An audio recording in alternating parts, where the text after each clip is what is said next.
বিশ্ব সংবাদে আপনাদের স্বাগত। শুরুতেই সংবাদ শিরোনাম, পরে বিস্তারিত।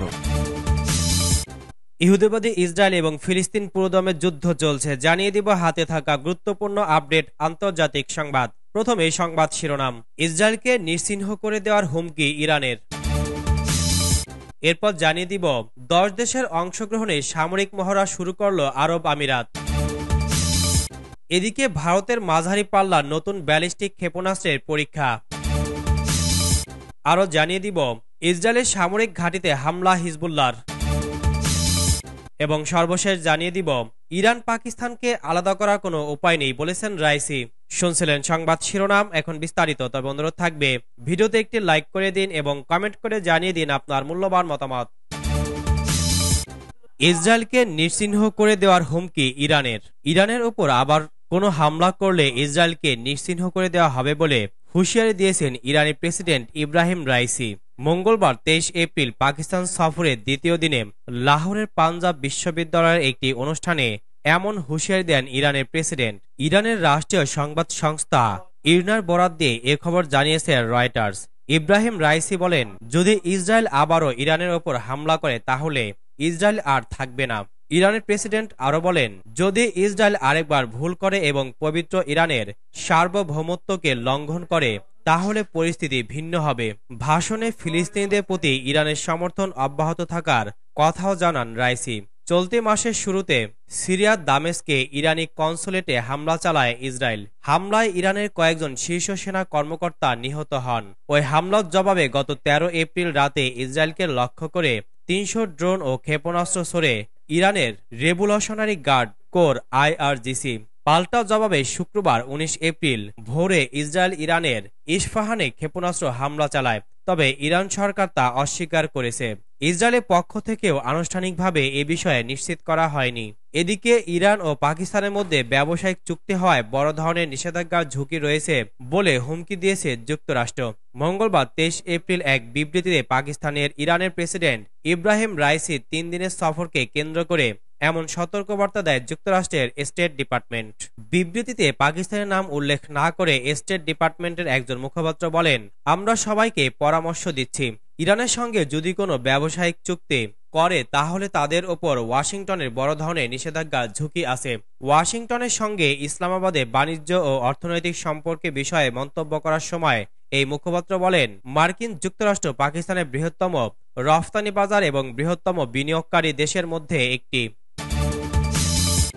10 দেশের অংশগ্রহণে সামরিক মহড়া শুরু করল আরব আমিরাত।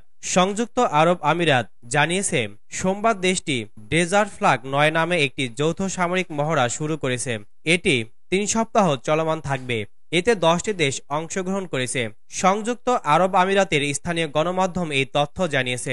অংশগ্রহণকারী দেশগুলোর মধ্যে রয়েছে তুরস্ক, সৌদি আরব, ওমান, কুয়েত, যুক্তরাষ্ট্র, দক্ষিণ কোরিয়া, ফ্রান্স, যুক্তরাজ্য এবং জার্মানি।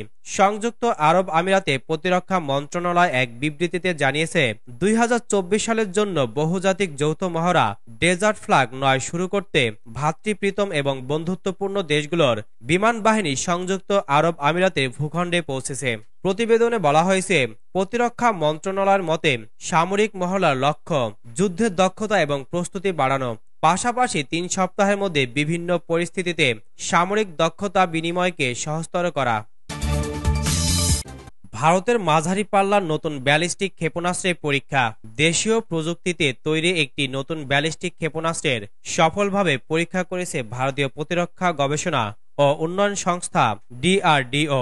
মঙ্গলবার সংবাদ সংস্থা PTI এর তরফে এ খবর জানানো হয়েছে। ভারতের প্রতিরক্ষা মন্ত্রণালয় সূত্রের খবর, ভারতীয় সেনাবাহিনীর নতুন স্ট্র্যাটেজিক ফোর্স কমান্ড এর তত্ত্বাবধানে মঙ্গলবার মাঝারি পাল্লার ওই ক্ষেপণাস্ত্রের ব্যবহারিক কৌশল ও লক্ষ্যভেদের সক্ষমতার পরীক্ষা হয়েছে। তবে নতুন এই ক্ষেপণাস্ত্রটি অগ্নিসিরাজের ব্যালিস্টিক ক্ষেপণাস্ত্র নয় বলে জানানো হয়েছে প্রতিরক্ষা মন্ত্রণালয়ের একটি বিবৃতিতে। উল্লেখ্য, 2020-এর গালওয়ান ঘটনার পরই সম্ভাব্য চীনকে ঠেকাতে ক্ষেপণাস্ত্র কর্মসূচিতে গতি এনেছে নয়াদিল্লি। DRDO পাশাপাশি Bharat dynamics limited, Bharat electronics limited এর মতো রাষ্ট্রায়ত্ত সংস্থা রয়েছে ক্ষেপণাস্ত্র সংক্রান্ত গবেষণা এবং উৎপাদনের সহযোগীর ভূমিকায়। ইসরায়েলের সামরিক ঘাঁটিতে হামলা হিজবুল্লাহর। লেবাননের হিজবুল্লাহ গ্রুপ মঙ্গলবার দাবি করেছে তারা উত্তর ইসরায়েলের একর নগরীর ইসরায়েলি সামরিক ঘাঁটিতে হামলা চালিয়েছে। ৭ অক্টোবর গাজা যুদ্ধ শুরু হওয়ার পর তারা এই প্রথম ইসরায়েলের এত গভীরে হামলা চালালো। ইসরায়েলি সামরিক বাহিনী জানিয়েছে হিজবুল্লাহর আক্রমণে তাদের কোনো স্থাপনা ক্ষতিগ্রস্ত হওয়ার কোনো তথ্য তাদের জানা নেই। তবে মঙ্গলবার সকালে তারা জানিয়েছিল তারা ইসরায়েলের উত্তর অঞ্চলীয় উপকূলে দুটি এরিয়াল টার্গেট প্রতিরোধ করেছে। হিজবুল্লাহ জানায় তারা ইসরায়েলি হামলায় তাদের এক যোদ্ধা নিহত হওয়ার বদলা হিসেবে এই কাজ করেছে। তারা একটি স্যাটেলাইট ছবিও প্রকাশ করেছে। এতে একর এবং নাহারিয়ার মধ্যে একটি লাল বৃত্ত দেখা যায়। লেবাননে ইসরায়েলি হামলায় হিজবুল্লাহ যোদ্ধা নিহত। লেবাননে মঙ্গলবার ইসরায়েলি হামলায় হিজবুল্লাহর এক যোদ্ধা নিহত হয়েছে। গাড়িতে করে যাওয়ার সময় তিনি এই হামলার শিকার হন। গত ৭ অক্টোবর ইসরায়েলি হামাসের নজিরবিহীন হামলার মধ্য দিয়ে গাজা যুদ্ধের সূত্রপাত হওয়ার পর হিজবুল্লাহ ও ইসরায়েলি সেনাবাহিনীর মধ্যে প্রায় প্রতিদিনই আন্তঃসীমান্ত গুলি বিনিময় হতে দেখা যায়। এএফপির এক সাংবাদিক জানান, সীমান্ত থেকে প্রায় ৩৫ কিলোমিটার দূরে উপকূলীয় তায়ার নগরীর কাছে আবু আল আসওয়াদ এলাকায় সর্বশেষ এ হামলার ঘটনা ঘটে। সূত্রটি এএফপিকে জানায় নিহত যোদ্ধা হিজবুল্লাহর বিমান প্রতিরক্ষা বাহিনীতে একজন প্রকৌশলী ছিলেন। লেবাননের রাষ্ট্রায়ত্ত জাতীয় বার্তা সংস্থা জানায় ইসরায়েলি বাহিনী তার গাড়ি লক্ষ্য করে ড্রোন হামলা চালায়। এএফপির এক সাংবাদিক জানান ওই ড্রোন হামলায় গাড়িটি সম্পূর্ণভাবে পুড়ে যায়। খবরে বলা হয় হিজবুল্লাহ সাম্প্রতিক সময়ে ইসরায়েলি লক্ষ্যবস্তুতে তাদের রকেট হামলা জোরদার করেছে। রোববার সন্ধ্যায় তারা ইসরায়েলি একটি ড্রোনকে গুলি করে ভূপাতিত করে। এএফপির পরিসংখ্যান অনুযায়ী গত ৭ অক্টোবর থেকে লেবাননে ইসরায়েলি হামলায় কমপক্ষে ৩৭৭ জন নিহত হয়েছে। এদের বেশিরভাগই হিজবুল্লাহ যোদ্ধা। তবে নিহতদের মধ্যে ৭০ জন বেসামরিক নাগরিকও রয়েছে। এদিকে ইসরায়েল বলছে তাদের দেশের সীমান্তে হিজবুল্লাহ গ্রুপের বিভিন্ন হামলায় ইসরায়েলের ১১ সেনা সদস্য ও ৮ জন বেসামরিক নাগরিক নিহত হয়েছে।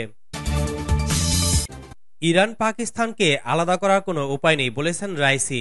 ইরানের প্রেসিডেন্ট রাইসি ইসলামিক দেশগুলোকে একে অপরের প্রতি বন্ধুত্বপূর্ণ হওয়ার প্রয়োজনীয়তার ওপর জোর দিয়েছেন। তিনি বলেন, ইরান ও পাকিস্তানের মধ্যে বিশ্বাসের একটি অটুট বন্ধন রয়েছে যা দুই দেশের জনগণকে আলাদা করার কোনো উপায় নেই। সাংবাদিকদের সঙ্গে কথোপকথনকালে এবং পাকিস্তানিদের কাছে ইরানের ইসলামী বিপ্লবের সর্বোচ্চ নেতার বার্তা পৌঁছে দেওয়ার সময় তিনি এসব কথা বলেন। খবর ইরানের রাষ্ট্রীয় সংবাদ সংস্থা IRN এর সহযোগিতার কথা উল্লেখ করে প্রেসিডেন্ট বলেন, দুই দেশের মধ্যে অনেক রাজনৈতিক, অর্থনৈতিক, সাংস্কৃতিক, বৈজ্ঞানিক ও প্রযুক্তিগত সক্ষমতা রয়েছে যা সম্পর্ককে নতুন মাত্রায় এগিয়ে নিতে সাহায্য করতে পারে। রাইসি বলেন, আমরা এ সফরের পরে দুই দেশের মধ্যে সম্পর্কের বৃদ্ধি এবং উন্নয়ন আশা করছি। আমার দেশের অগ্রাধিকার প্রতিবেশী, ইসলামিক জোটবদ্ধ এবং স্বাধীন দেশগুলোর সঙ্গে সম্পর্ক উন্নয়ন করা।